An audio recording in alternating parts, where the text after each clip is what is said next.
কিয়ামতের আগে আগে আরো কিছু মানুষকে আল্লাহ পাক কিন্তু শূকর এবং বানরে পরিণত করবেন। এই হাদিসটা কি জানেন? হাদিসটা শুনে রাখেন, এটা আখিরুজ জামান বা কিয়ামতের আলামত সংক্রান্ত হাদিসগুলোর মধ্যে পাবেন। আল্লাহ রাসূল সাল্লাল্লাহু আলাইহি ওয়াসাল্লাম বলেছেন, কিয়ামতের আগে আগে আমার উম্মতের মধ্যে, ভালো করে শোনেন, কিয়ামতের আগে আগে আমার উম্মতের মধ্যে একদল মানুষ বের হবে যারা মদ পানকে হালাল মনে করবে। কাকে? মদ পান করাকে হালাল মনে করবে। যারা বাদ্যযন্ত্র, গায়িকা, নায়িকা এগুলো নিয়ে নর্তকী নাচাবে রাতের বেলা, এগুলোকে হালাল মনে করবে। যারা অশ্লীলতা, বেহায়াপনাকে জায়েজ করে নিবে। ঠিক আছে, এরকম কয়েকটা পাপের কথা বলে নবীজি বলছেন একদিন সকালবেলা আল্লাহ পাক তাদেরকে ঘৃণিত বানরে পরিণত করবে। এটা হবে সামনে, কখন কিভাবে হবে আল্লাহ ভালো জানেন। এবার আমি কনসেপ্টে চলে আসি। এই যে পৃথিবীতে নেমে আসলাম, তাহলে আমরা কোত্থেকে আসছি ভাই? আমরা কি পৃথিবীর অধিবাসী ছিলাম? আমরা জান্নাতে ছিলাম, ওখান থেকে আল্লাহ পাক পাঠিয়েছে। এবার পৃথিবীতে এসে আদম আলাইহিস সালামের যুগে খুব একটা দুর্ঘটনা ঘটে নাই, একটা ঘটেছে। কয়টা? একটা। ভাই হাবিলের কোরবানি কবুল হয়, কাবিলের অন্তর্দাহ হয়, জ্বালা হয়। কেন হাবিলেরটা কবুল হবে, কাবিলের কেন হচ্ছে না? এই হিংসার বশবর্তী হয়ে কাবিল হাবিলকে হত্যা করে ফেল। হত্যা করে লাশটা দাফন করার পদ্ধতিও তার জানা ছিল না। আল্লাহ কাককে পাঠালেন, কাককে দেখে সে শিখলো। প্রথম দুর্ঘটনা হচ্ছে হাবিল কাবিলের দুর্ঘটনা। বলে রাখি, আজকেও নিজের ভাইয়ের বেশে বহু কাবিল মুসলিম সমাজের মধ্যে ঘুরে বেড়ায়।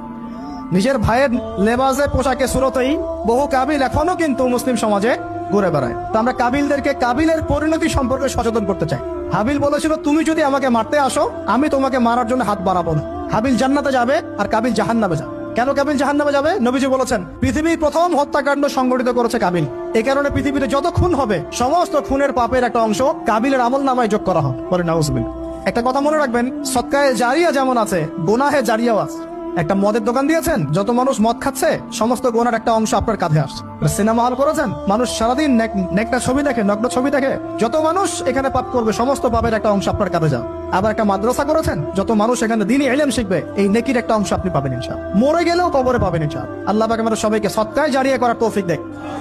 গুনাহে জারিয়া থেকে বাঁচিয়ে রাখুন, খুব খেয়াল রাখবেন। আল্লাহ পাক আমাদের হেফাজত করুন বলি আমিন। এবার ওই যুগ শেষ, নূহ আলাইহিস সালামের যুগ। এই যুগে আল্লাহর একই সুন্নত। নূহ আলাইহিস সালাম 950 বছর দাওয়াত দিলেন, 40টা বা 80টা পরিবার ইসলাম কবুল করেছে, বাকিরা করে নাই। যারা করে নাই আল্লাহ পাক তাদেরকে ডুবিয়ে মারলেন, যারা করেছে আল্লাহ পাক উদ্ধার করলেন। সোজা কথা। আজকে সারা পৃথিবীতে যত মানুষ আমরা বেঁচে আছি না, আমরা কোনো না কোনো ভাবে ওই 80 পরিবারের সদস্য। আমরা ভাই ভাই, আমরা ওই ফ্যামিলি, 80 ফ্যামিলি অন্তর্ভুক্ত। কিরকম করে? নূহ আলাইহিস সালামের 4 সন্তান ছিল। কয় সন্তান? এক সন্তানের নাম হচ্ছে হাম। কি নাম? হাম। হাম ছিল একটু কালো বর্ণের। হামকে দিয়ে আফ্রিকার কন্টিনেন্টে যত মানুষ দেখছেন ব্ল্যাক স্কিনের, কালো স্কিন, এরা সবাই হামের বংশধর। মজা না বিষয়টা? মানুষের অস্তিত্ব পৃথিবীতে, ইতিহাস, এগুলো খুব ইন্টারেস্টিং টপিক। ইতিহাস পড়তে থাকলে আপনি ডুবে যাবেন।